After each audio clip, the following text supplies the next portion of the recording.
ঢাকা উত্তর সিটি কর্পোরেশনের সাবেক মেয়র আতিকুল ইসলামের মেয়ে বুশরা আফরিন। বাবা মেয়র থাকাকালীন ডিএনসিসির চিফ হিট অফিসার হিসেবে দায়িত্ব পান তিনি। নগরের তাপমাত্রা কমাতে কার্যকর কোনো উদ্যোগ না নেওয়া সত্ত্বেও প্রতি মাসে ৮ লাখ টাকার বেতন পেতেন বুশরা। তবে এবার আরও চাঞ্চল্যকর অভিযোগে নাম এসেছে সাবেকই হিট অফিসারের। গুলশানের কোটিয়ার্ড বাজারে অনুমোদনহীন সীসাবার চালানোর অভিযোগ উঠেছে বুশরার বিরুদ্ধে। গত ১৯ আগস্ট রাত 12:30টার দিকে গুলশান থানা পুলিশ অভিযান চালায় ওই বারে।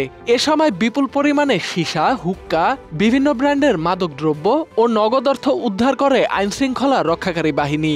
ঘটনাস্থল থেকেই ৫ জনকে আটক করা হয়।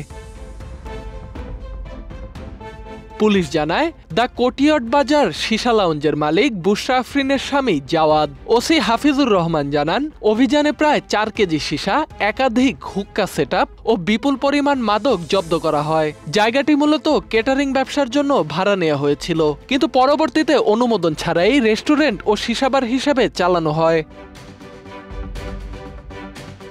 এই ঘটনায় বুশরার স্বামী জাওয়াদ, লাউঞ্জ পরিচালক আফরোজা বিনতে এনায়েত সহ মোট ১৭ জনের বিরুদ্ধে মামলা হয়েছে।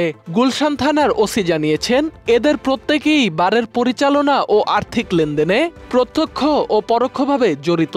যদিও বারের মালিককে ঘটনাস্থলে পাওয়া যায়নি, তবে পরিচালনার গুরুত্বপূর্ণ নথিপত্র জব্দ করেছে পুলিশ। এর আগেও রাজধানী বনানী ও গুলশান এলাকায় আওয়ামী লীগ আমলে গজিয়ে ওঠে অসংখ্য সীসাবার, যার নেপথ্যে ছিল মন্ত্রী, মেয়র ও প্রভাবশালী একাধিক রাজনৈতিক পরিবার। বনানীর আলগিসিনো সীসাবারের নেপথ্যে ছিলেন সাবেক মন্ত্রী মোফাজ্জল হোসেন চৌধুরী মায়ের ছেলে রনি চৌধুরী। গুলশানের কোটিয়ার্ড বাজার পরিচালনা করতেন হিট অফিসার বুশরা আফরিন। আর ফারেনহাইট নামের আরেকটি বার চালাতেন শেখ পরিবারের সদস্য শেখ ফারিয়া। বনানীর সেলসিয়াস ও অ্যাস্থেটিক নামের সীসাবারও ছিল তৎকালীন প্রভাবশালী মহলের সুরক্ষায়। ভারতে পলাতক শেখ হাসিনার ব্যক্তিগত চিকিৎসকের ছেলে আসিফ মোহাম্মদ নূরের মালিকানায় থাকা প্রতিষ্ঠান দুটি একসময় চলত পুলিশ প্রহারায়। সরকার পতনের পরপরই বন্ধ হয়ে গেলেও সাম্প্রতিক সময়ে এগুলো পুনরায় চালু করতে তদবির শুরু করেছে বিভিন্ন মহল।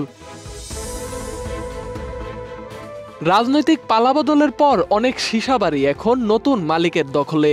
বদলে গেছে মুখ, বদলে গেছে পরিচয়, কিন্তু সিন্ডিকেট একই আছে।